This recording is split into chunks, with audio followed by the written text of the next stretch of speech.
Good morning everyone. स्वागत है आपका अपने यूट्यूब चैनल इंटरनल बातें पर। आइए आज हम देखते हैं कि गोलीय दर्पण से संबंधित परिभाषाएं। अक्सर बच्चे भूल जाते हैं कि ध्रुव क्या होता है, वक्रता केंद्र क्या होता है, वक्रता त्रिज्या क्या होता है और फोकस क्या होता है, फोकस तल क्या होता है। तो इस वीडियो के माध्यम से हम सरलता से समझेंगे कि क्या होते हैं ये सब डिफिनेशन। ठीक है, आइए समझते हैं। पहला है हमारा ध्रुव। जैसा कि आपका समय बचाने के लिए हमने आपके सामने आपके स्क्रीन पे लिख दिए हैं कि डिफिनेशन क्या है। देखिए आज देखते हैं कि ध्रुव होता क्या है। डिफिनेशन है गोलीय दर्पण के परावर्तक तल के मध्य बिंदु को दर्पण का ध्रुव कहते हैं। दर्पण का क्या कहते हैं जी? ध्रुव कहते हैं। इसे P से दिखाते हैं। आइए समझते हैं चित्र के माध्यम से। ये हमारा दर्पण है। कौन सा दर्पण है जी? अवतल दर्पण और उत्तल दर्पण। ये सब किसके पार्ट होते हैं? हमारे गोलीय दर्पण के पार्ट होते हैं। तो ये गोलीय दर्पण के पार्ट हैं। इसका एक भाग पालिश किया गया है और दूसरा तल से परावर्तन होगा। तो इस तल को हम कहेंगे परावर्तक तल कहेंगे ना जी। इसको क्या कहेंगे? परावर्तक तल। परावर्तक तल, ठीक है। और यहाँ भी यही चीज होगा, परावर्तक तल, परावर्तक तल। अब देखो, अब ये जो हमारा परावर्तक तल है, इसी वाले तल के मध्य बिंदु को, अब ये हमारा M1 M2 है दर्पण, तो इसका मध्य बिंदु ये है। ये वाला भी M1 M2 है, इसका मध्य बिंदु यहाँ है। तो इसी बिंदु को हम क्या कहेंगे? ध्रुव कहेंगे। ठीक है, ध्रुव को हम P से प्रदर्शित करते हैं। क्या हो गया डिफिनेशन हमारा? गोलीय दर्पण के परावर्तक तल, ये परावर्तक तल है। अब इसका मध्य बिंदु, ये मध्य बिंदु है। अब इसके मध्य बिंदु को ही हम क्या कहेंगे? दर्पण का ध्रुव कहेंगे। इसे आप लिख लीजिए। ठीक है, इसके बाद देखते हैं कि अगला हेडिंग देखेंगे हम, वक्रता केंद्र क्या होता है। आइए देखते हैं वक्रता केंद्र। वक्रता केंद्र का डिफिनेशन क्या होता है जी? देख लिया जाए। गोलीय दर्पण जिस खोखले गोले के गोलीय पृष्ठ का भाग होता है, उसके केंद्र को दर्पण का वक्रता केंद्र कहते हैं। पहले देखा जाए, गोलीय दर्पण जिस खोखले गोले का गोलीय पृष्ठ। आइए देखते हैं यहां से। ठीक है जी, ठीक, यही है हमारा। ये पालिश यहाँ पे किए थे, ये अवतल वाला था। आइए समझते हैं। अगर इसे डॉटेड लाइन से बढ़ाया जाए तो यह हमारा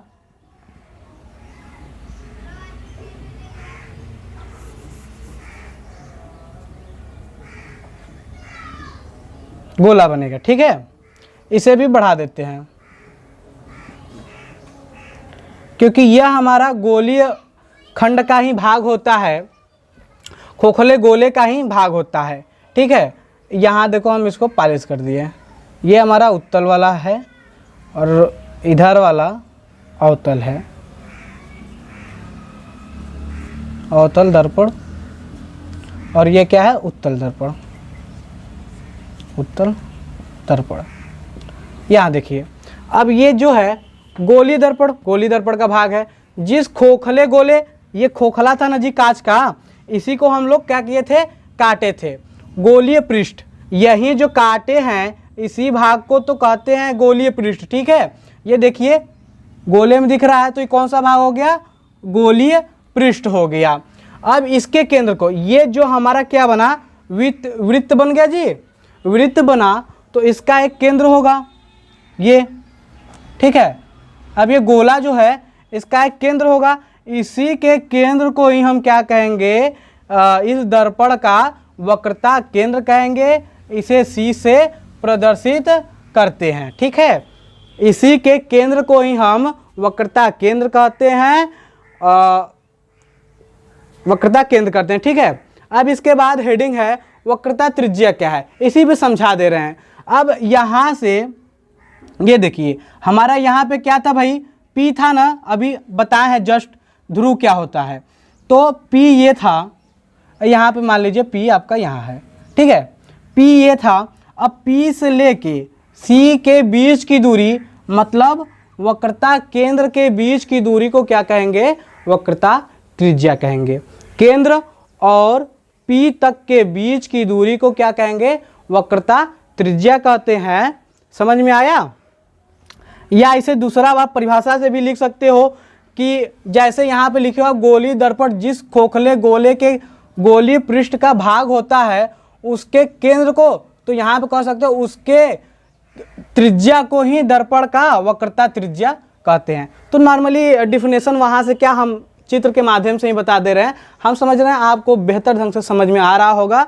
अब ये C है, C को क्या कहते हैं? वक्रता केंद्र कहते हैं। P को क्या कहते हैं? आप जानते हैं, ध्रुव कहते हैं। तो वक्रता केंद्र और ध्रुव को मिलाने वाली जो रेखा होती है ये हमारा क्या हो गया? त्रिज्या है, जो यही हमारा हो गया वक्रता त्रिज्या। ठीक है, लिख लीजिए। त्रिज्या को देखो हम R से प्रदर्शित करते हैं। यहाँ से यहाँ तक के बीच की दूरी जो हमारी हुई थी वो क्या थी? वक्रता त्रिज्या। तो वक्रता त्रिज्या को हम किससे डिनोट करते हैं? R से। ठीक है जी, चलो अब आगे समझाते हैं। आइए समझते हैं मुख्य अक्ष क्या होता है, जिसे प्रिंसिपल एक्सिस कहते हैं। देखिए मुख्य अक्ष होता क्या है? दर्पण के P व C बता चुके हैं। P और C क्या है? P आपका ध्रुव है, C आपका क्या है? वक्रता केंद्र है। तो दर्पण के ध्रुव व वक्रता केंद्र से होकर जाने वाली रेखा को, ठीक है, P व C ध्रुव व वक्रता केंद्र से होकर जाने वाली रेखा को दर्पण का क्या कहते हैं? मुख्य अक्ष। आइए देखते हैं। ये हमारा दर्पण है, ये हमारा ध्रुव है, ये हमारा वक्रता केंद्र है। अब इससे होकर जाने वाली रेखा को क्या कहेंगे? मुख्य अक्ष कहेंगे। क्या कहेंगे भाई? मुख्य अक्ष कहेंगे। ये अवतल दर्पण में हो गया, उत्तल में भी दिखा दे रहे हैं। ये देखो, ये क्या है? आपका ध्रुव है, ये वक्रता केंद्र है। तो यहाँ से होकर जाने वाली रेखा को क्या कहेंगे हम?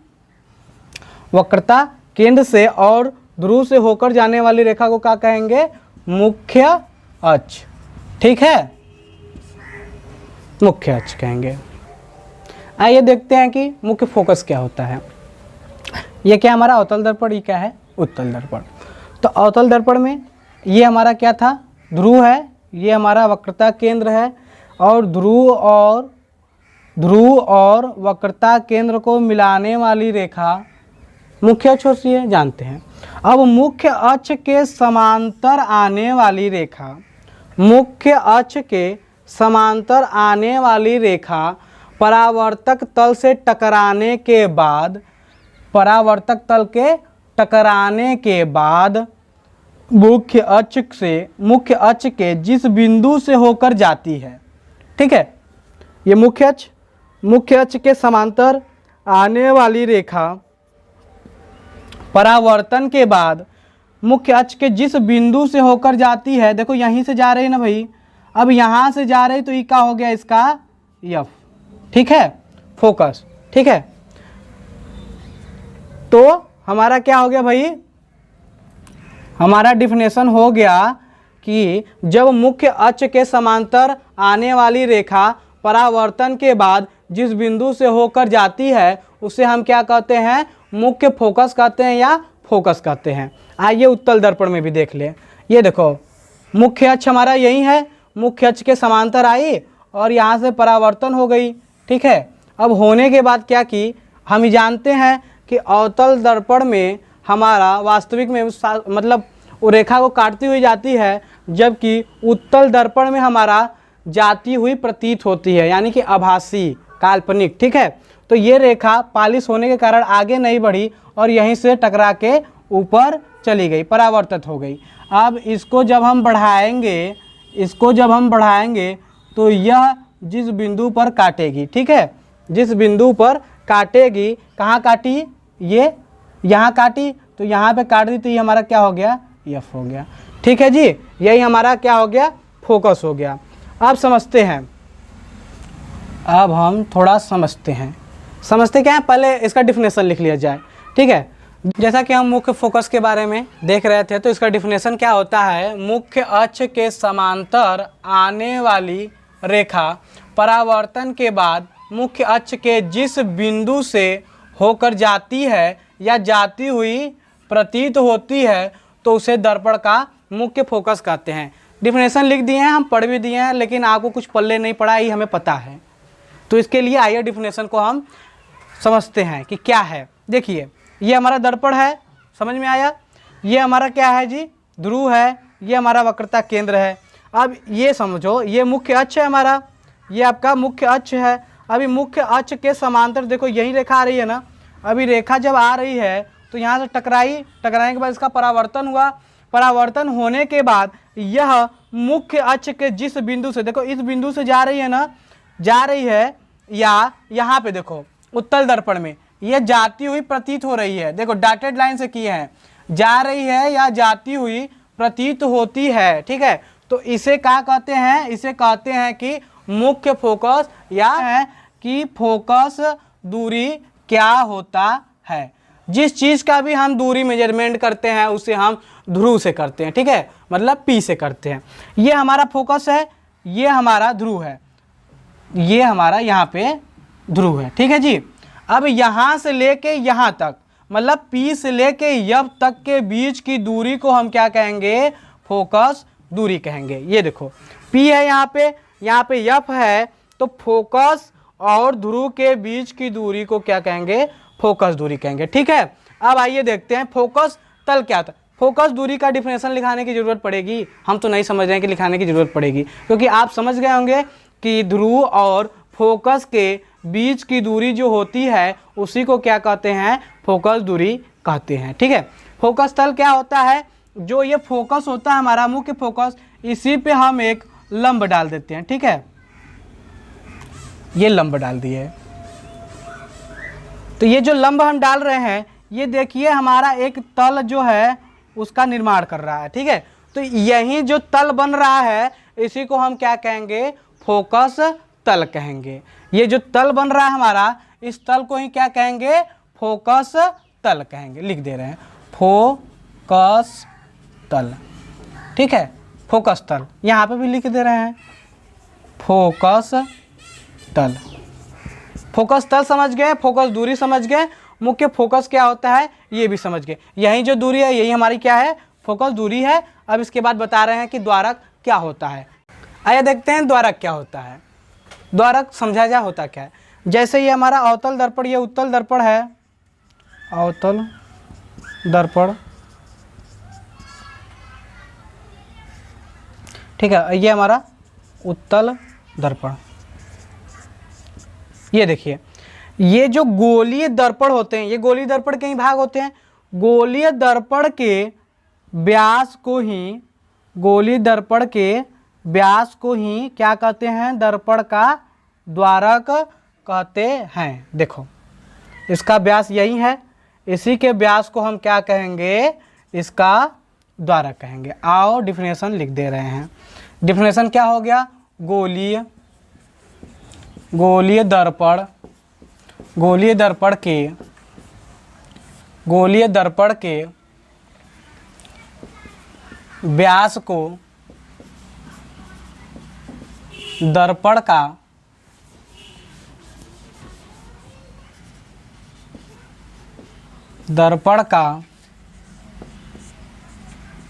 द्वारक कहते हैं, ठीक है जी। ये देखो छोटे छोटे क्वेश्चन जो हैं, ये क्या होता है, जब हमारे यहाँ एग्जाम में एग्जामिनर आते हैं तो आपसे ये छोटी छोटी चीज़ें ही पूछेंगे जिस पे आपका ध्यान न हो। अब अक्सर जब आप यही सब चीज़ें पूछेंगे आप नहीं बता पाएंगे तो आपका नंबर कट सकता है। आप जानते हैं इस बार एग्ज़ाम में MCQ हो सकता है, तो MCQ में जब ये क्वेश्चन आएगा तो आप नहीं बता पाएंगे, तो जानेंगे तभी तो बताएंगे। इसलिए हम आप लोगों को बढ़िया से बढ़िया समझाने का कोशिश करते हैं, बढ़िया से बढ़िया बताने का प्रयास करते हैं। हाथ में चोट लगा है फिर भी हम आप लोगों को पढ़ाने के लिए आए हैं कि आपका सिलेबस न पीछे हो जाए, आप साथ में ही चलते रहें। तो कम से कम हम लोग इतना कर रहे हैं तो आपका भी कुछ फ़र्ज़ बनता है ना कि सब्सक्राइब करें, लाइक करें और वीडियो को ज़्यादा से ज़्यादा मात्रा में शेयर करें। धन्यवाद।